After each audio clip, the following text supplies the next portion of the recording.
You're gifted 24 straight hours where you and your pets are suddenly able to understand each other and have real conversations like your old BFFs just catching up on lost time.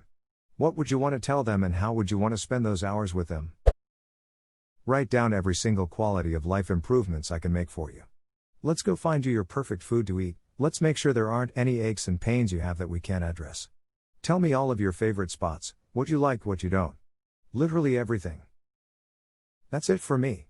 Learn everything they want and give it to them forever. What about everything you want, bro? What makes you think your pet won't be asking you the same questions? I would tell them that I love them, and that they're good, and I would explain that I don't cut their nails or vacuum the floor to hurt and scare them, it's just stuff I need to do. I would want to know what their lives looked like before they got to my family, if they can remember it. I would talk to them about funny stories from when they were young, and hopefully they'd have funny stories from when I was young. I would also like to hear what gossip they might know because people still talk when pets are around. I would want to ask them if there are ways I've been caring for them wrong, how I can care for them better and enrich their lives more. Are they hurting in any places that aren't obvious? They're getting old, so I just want them to be happy for as many years as they have left. Why is this about to make me cry? This is so sweet. I wish I could talk to my pups. She's 5 years old now, which is crazy. I love her. They're getting old, so I just want them to be happy for as many years as they have left. My years upon the world are few, I'm glad I spent them all with you. Oh boy, fresh sprog, and it's a tearjerker. Stop freaking out when I left the house. I will be back, like always. But what if someday you're not? Like you get in an accident and die and your buddy never knows what happened. I think about that a lot and it breaks my heart. This happened to me. I had sudden heart failure and was in the hospital for 2 months. Apparently my dog just sat looking out the window every day, not understanding why I wasn't coming back. When I got home we were both so happy and getting back to her definitely helped save my life. I feel so guilty that she had to wonder why I had abandoned her for all those weeks. I moved from one side of the state to the other and left my eldest cat with my father until I could be reunited.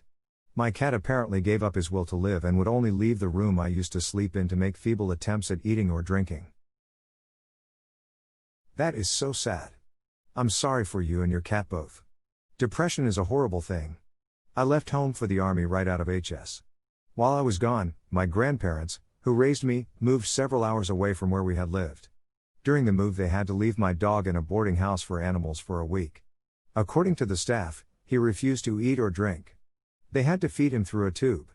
He lost a considerable amount of weight. When they came to pick him up, he heard my grandpa's voice and knocked the staff member holding his leash right off her feet, 55 pounds when healthy.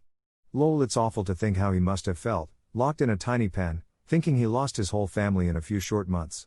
But he lived another decade or so, and he was never alone again. Edit, Def should have read the thread first. I thought your cat died. Really glad to be wrong. My cat gets stressed when I leave for vacation. If I'm gone for more than 3 to 4 days, she stops drinking and ends up constipated, which then leads to a $1,700 vet bill. Next time I go on vacation for a week, I'll probably board her at a vet to make sure she's doing okay, but I worry so much about her that vacation always has this cloud of worry over it. Sometimes I wish I had a dog so I could bring it with me, but I wouldn't trade kitty snuggles for the world. I had to put my cat down last Saturday. I wouldn't need 24 hours, just 10 seconds to tell her thanks for hanging out with me and that I love her.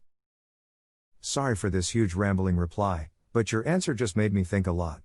My cat passed away in April of this year, just past her 7th birthday. What I wouldn't give to have another 24 hours with her. When she passed away, I was sad. Of course I wished so much that I could have had more time with her, but it hadn't really hit me at the time. My mother's gotten herself a new cat since, who's adorable, but he's not my cat, you know. And every time I interact with him, and see how different he is from what my cat was like, it breaks me up a little more. She was really the first cat I'd ever had, and so I'm realizing the things that weren't just that's her, being a cat, but were actually the wonderful parts of her personality. Whenever I was out of my bedroom, she'd always follow me around, always in the same room as me. She'd meow at the bathroom door for me to let her in if she wasn't already in there. It was pretty much the only time she made any noise. The only other time was if I made a meowing noise at her, she'd echo it, and then I'd echo, back and forth a few times. If my hands or feet were anywhere near her, she'd just start licking and licking until I moved away. She hated being picked up by my mother, but she'd let me hold her for however long I wanted. I feel so angry with myself that I didn't realize that she loved me so much until she was gone. I miss her so much. Sorry to hear, man. It sucks something fierce knowing that I won't find another cat just like my Charlie, but ultimately I think that's a good thing. Whenever it is that I end up getting another cat, I'd like for it to sit beside Charlie in my heart rather than try to occupy the same space, if that makes any sense. Me to them, quit eating actual piles of shit including your own. Them likely to me, then feed me more. There's a product called Forbid that you can buy online. It's an odorless, flavorless powder that you mix into their food. Somehow it makes actual shit taste worse than shit, so they'll no longer be interested in the act of coprophagy. It works very well. Till the intellectual word for eating shit. I'd learn that language so I can talk to them even after the 24 hours. Big brain time. Then train them to become my spies. What information do you have for me today? I farted in the kitchen, good job. I think you mean good boy, I'll see myself out now, okay, bye. No, you are a good person, you stay. Stop. Knocking. Over. Glasses. Please. Hey, a bit of unasked for advice since I trained my cat to stop doing that. Cats think exclusively in cause-effect, and will repeat actions that get attention. Getting up to clean, yelling no, etc. is attention. He is not interested in the glass, he is interested in getting you to react. Just stop reacting, if possible not even flinching, and don't get up when they do it. Give it a few minutes of no reaction. Depending on how long they've done it, it can take a while, but if you're lucky it can be done after 3 to 4 times.